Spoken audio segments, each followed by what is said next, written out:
Welcome to Session 2. In this session, we will discuss the following: targeting your market, the tools of promotion, and the marketing process.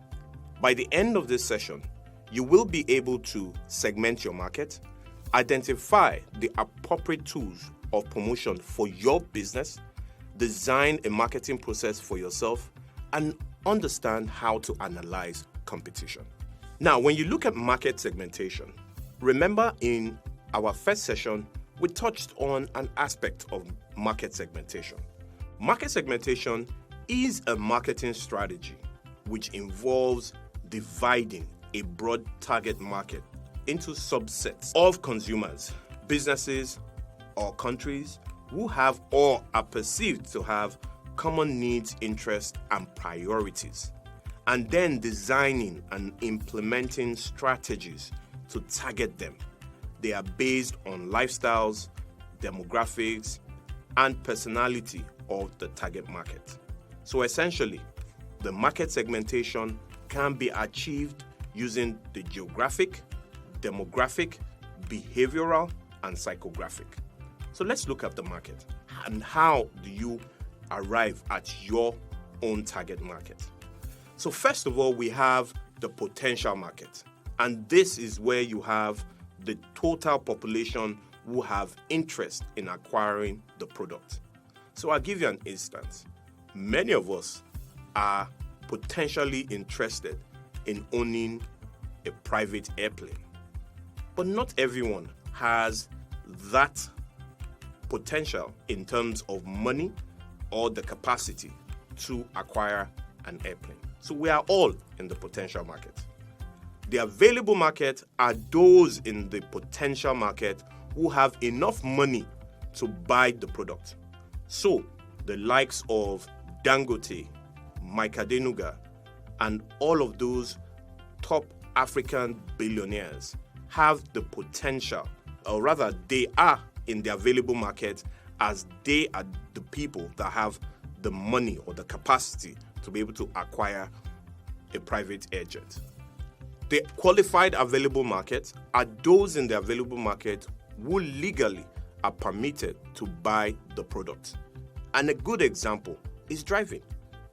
Not everyone is permitted by the law in Nigeria, and even indeed in many other countries, to drive until you are the age of 18.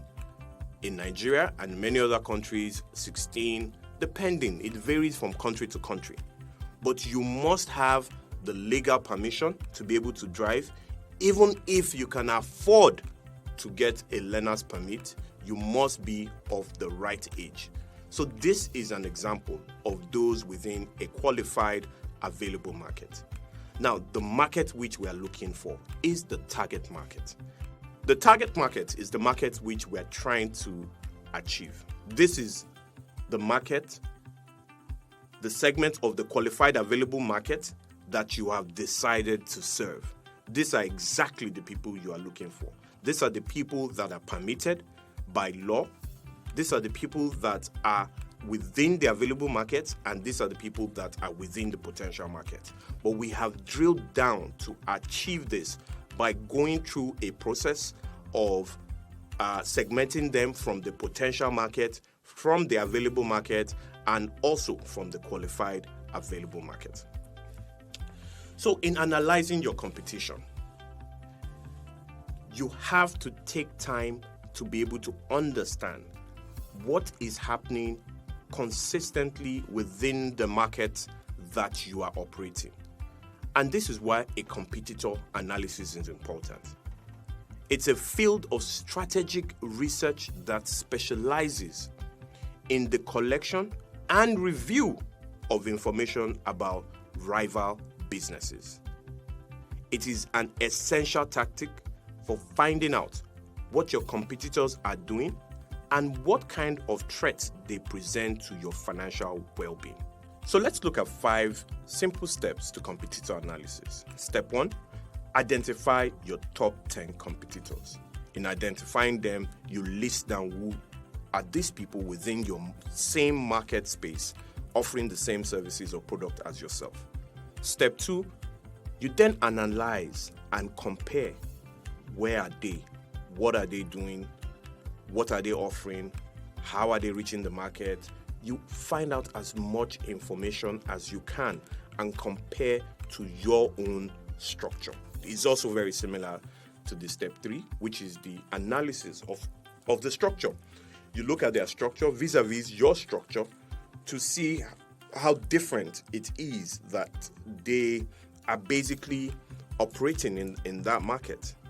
Now, step 4 is where you basically start to map out those improvement areas.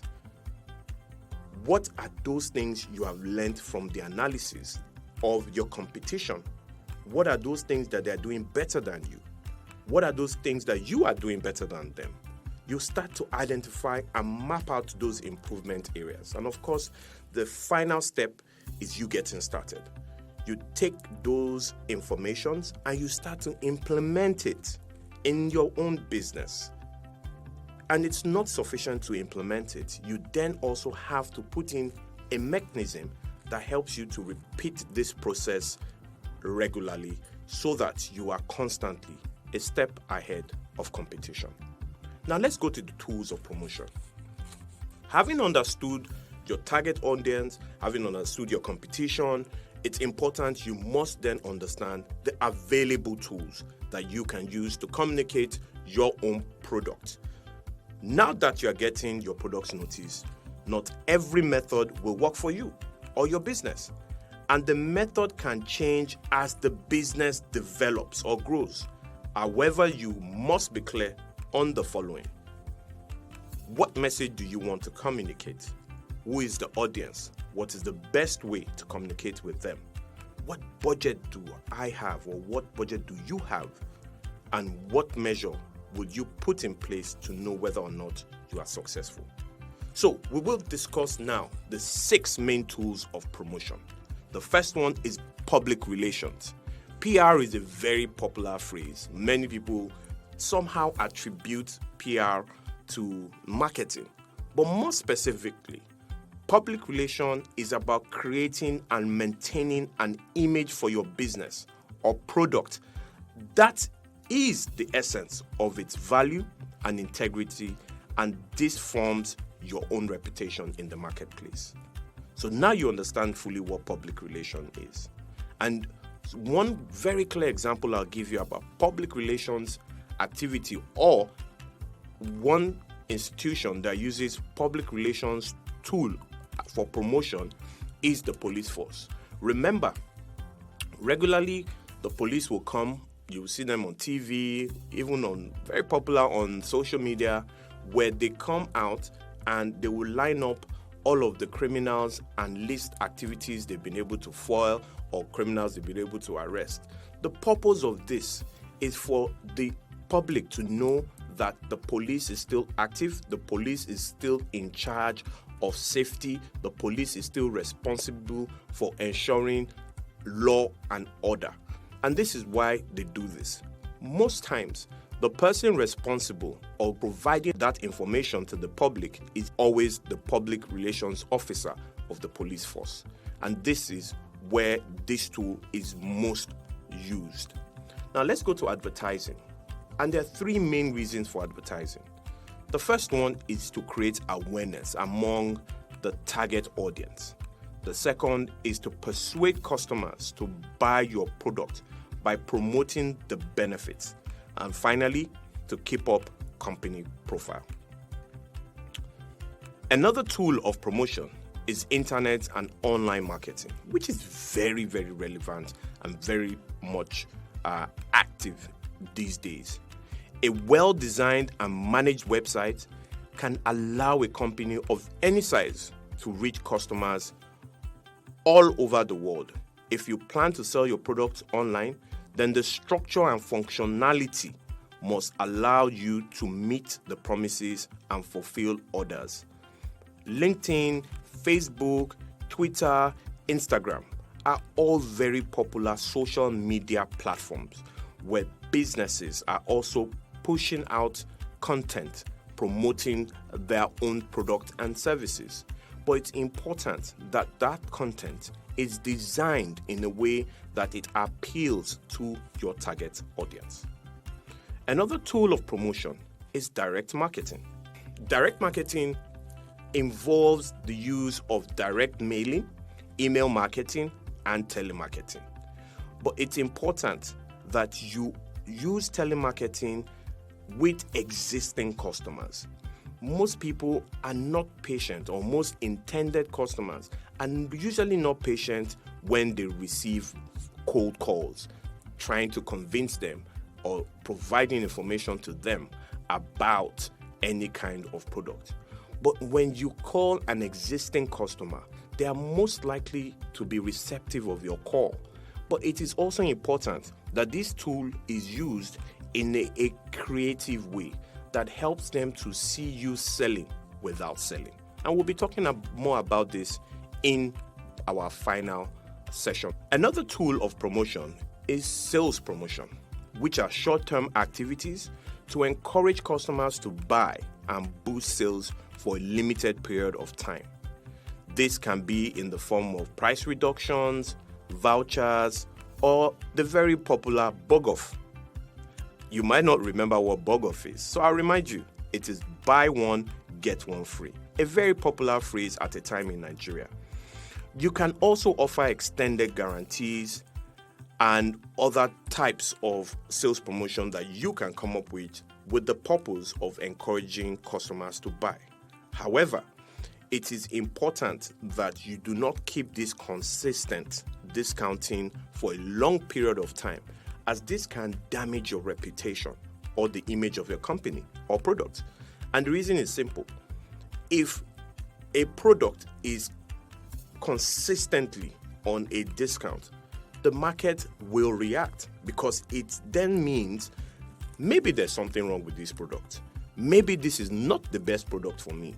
You will then start getting customers to start thinking about whether or not they want to consume from you. So it's important that your sales promotions are short-term and they are focused on getting customers to buy. The last but not the least is personal selling, which is my own favorite tool of promotion. This enables you to listen to prospective or existing customers' needs and allows you to convey the ethos and values of your business. This personal interaction also offers valuable opportunities to get first-hand feedback on your products and your competition. So it's important that personal selling is used side by side with other tools of promotion. This truly helps you to have a more rounded approach in your promotion. So what should you know about your customers? You need to know the target customers. Who are they? Who are the decision makers? Because it's important that you also understand that it's not necessarily those that you have designed the product for that are the decision makers. You must know who the decision makers are. Their needs and wants. What do you need to solve? What are you solving? What's the problem you're solving for them that becomes a need or a want? What motivates your customers, these target customers? What motivates them to buy? And of course, the value perception, the perceived value equation. The value equation itself is the total quality and the service you're offering and at what cost. This is the value to customers. You must be able to understand the value perception for the customers and meet them at this point. We have now come to the end of Session 2. In Session 2, we discuss segmenting.